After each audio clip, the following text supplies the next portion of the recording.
Le Grand Matin Sud Radio, 7h, 8h30, Frédéric Brindel. 7h43, vous êtes les bienvenus, vous écoutez Sud Radio et c'est l'édito politique avec Françoise Degois. Bonjour Françoise. Bonjour cher Frédéric. Mathilde Panot est convoquée pour apologie du terrorisme. La présidente du groupe LFI à l'Assemblée nationale devra s'expliquer demain sur le communiqué qu'elle avait signé le 7 octobre après le pogrom en Israël. Communiqué dans lequel elle évoquait des forces armées palestiniennes. Une décision qui provoque un tollé, Françoise. Oui, alors écoutez, je ne suis pas soupçonnable, Frédéric, de partager 1/1000 de la ligne La France Insoumise sur le Proche-Orient, ni d'ailleurs sur le mot génocide.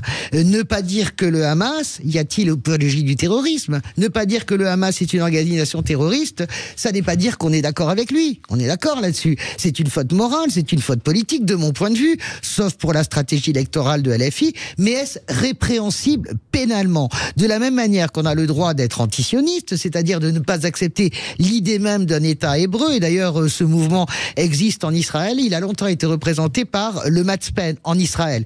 Être antisioniste, ça n'est pas forcément être antisémite, même si, dans de nombreux cas, l'antisionisme est désormais le faux-nez de l'antisémitisme. Est-ce qu'une opinion politique, plus largement, aussi radicale soit-elle, peut-elle être censurée si elle reste dans les limites de la loi?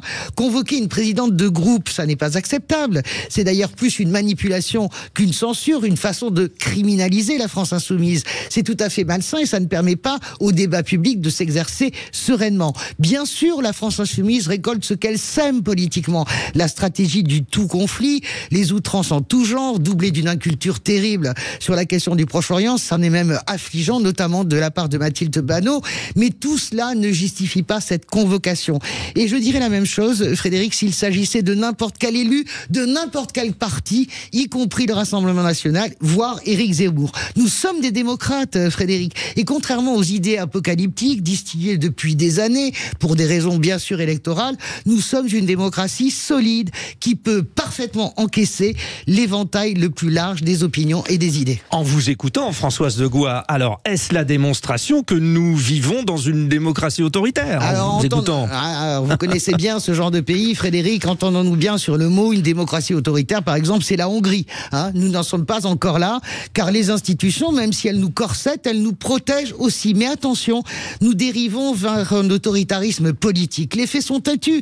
Le maintien de l'ordre terrible dans la crise des Gilets jaunes et des centaines de blessés de part et d'autre d'ailleurs, manifestants et policiers, la criminalisation des activistes écologistes traités d'éco-terroristes, les gardes à vue injustifiés des manifestants pour outrage au président de la République, les villes vidées de leurs habitants avec des centaines de policiers pour les visites dans ces villages Potemkin d'Emmanuel Macron. On peut aussi parler de l'autoritarisme politique, l'usage du 49.3 à l'infini, la torsion de la Constitution pour faire passer au forceps des lois. Aujourd'hui, en fait, c'est une nouvelle étape franchie, la criminalisation d'élus, la judiciarisation de la vie politique. Toute la classe politique, aujourd'hui, devrait se dresser pour dire non. Pour le moment, il n'y a que la gauche qui le fait, mais elle devrait le faire, car aujourd'hui, c'est la France Insoumise, mais demain, à qui le tour? Françoise Degois, à 7h47 sur Sud Radio. Nous en reparlons tout à l'heure. Françoise sera face à son adversaire préféré, Elisabeth Lévy, c'est vrai.